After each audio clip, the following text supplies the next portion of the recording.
The most expensive lie ever sold to broke people is that money doesn't buy happiness, and your brain has been repeating that lie for years without you realizing it. When someone told you that money doesn't matter, your mind grabbed that idea as a rule, not a suggestion. But here's the truth you were never taught. If money doesn't buy happiness, what does being broke buy? It buys 3 a.m. panic. It buys fights about bills. It buys the sinking fear every time your card might decline. It buys the shame of saying no to your kids because you can't afford it. Being broke doesn't buy joy. It buys anxiety, limitation, and a life where every decision is shaped by survival instead of choice. There's nothing noble about that. The nobility is in having options, and options cost money. Your entire life, you've been fed stories designed to keep you small. Money is the root of all evil. Rich people are greedy. Be grateful for what you have. These ideas didn't come from people who wanted you to grow. They came from systems that needed you compliant. Because the moment you believe you deserve wealth, real wealth, you stop accepting crumbs. And that's dangerous. Not to you, but to the structures built on your obedience. So you learn to feel guilty every time you imagine something better, every time you pictured a life with more peace and security. That guilt isn't moral, it's conditioning, and it's been running your financial choices like a hidden program. You were never taught what money actually buys. Money buys time, the one resource you can't get back. It buys the ability to say no to a job that drains you. It buys rest without fear. It buys hours with your kids instead of a second shift. Money buys peace. It removes the constant background fear that life will collapse if one thing goes wrong. It replaces panic with stability. Money buys freedom, the power to leave any job, place, or person that harms you. Poverty traps people in situations they would walk away from if they had the means. Money is the exit door, and the people who say it doesn't matter usually never had to live without it.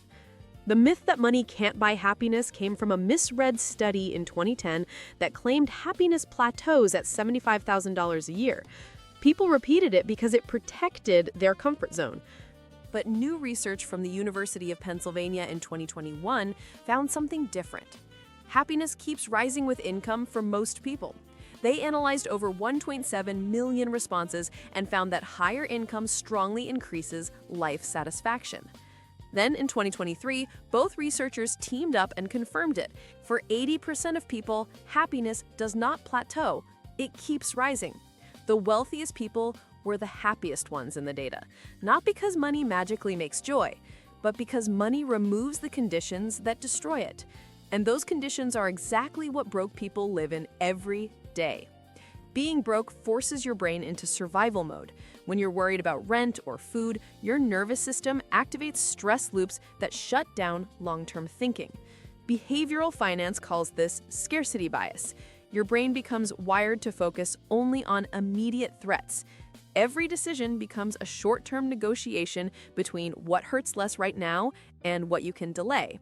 Studies show that financial stress reduces cognitive function, not because poor people are less capable, but because poverty steals mental bandwidth. It becomes a full-time job your brain can't clock out of.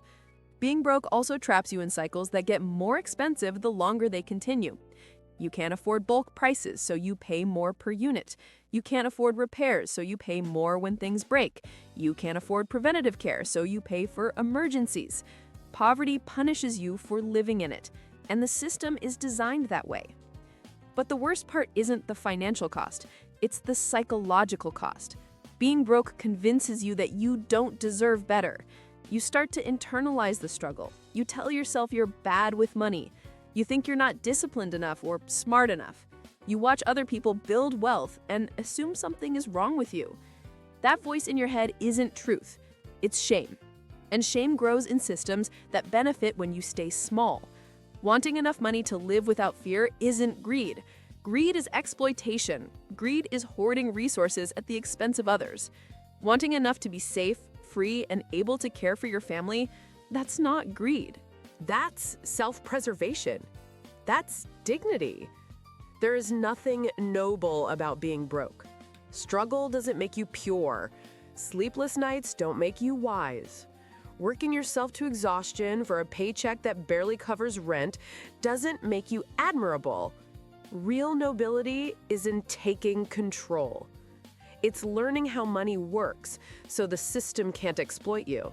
It's building wealth so you can protect the people you love. It's breaking the financial patterns your parents were trapped in so your children don't inherit the same wounds. Generational cycles don't break through suffering, they break through strategy. And strategy requires resources. If you were taught to feel guilty for wanting more, it's time to question who benefits from that guilt. Your desire for financial security isn't materialism, it isn't entitlement, it isn't ungratefulness, it's clarity. It's the part of you that knows you weren't meant to live in fear. Money doesn't buy character, it doesn't buy virtue, but it buys stability, time, safety, and choices. And those conditions make happiness possible. Your worth isn't tied to how much you suffer. It's tied to how much of your potential you allow yourself to claim.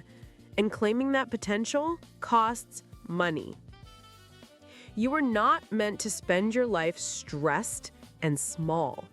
You are meant to build, grow, and be free.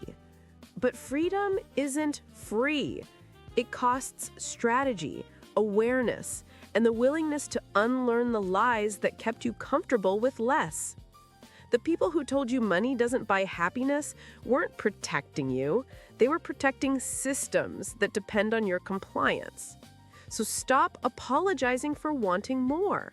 Stop shrinking to make others comfortable. Stop pretending that being broke is noble. Money doesn't buy happiness, but it absolutely buys the conditions that let happiness exist. And you deserve every single one of them.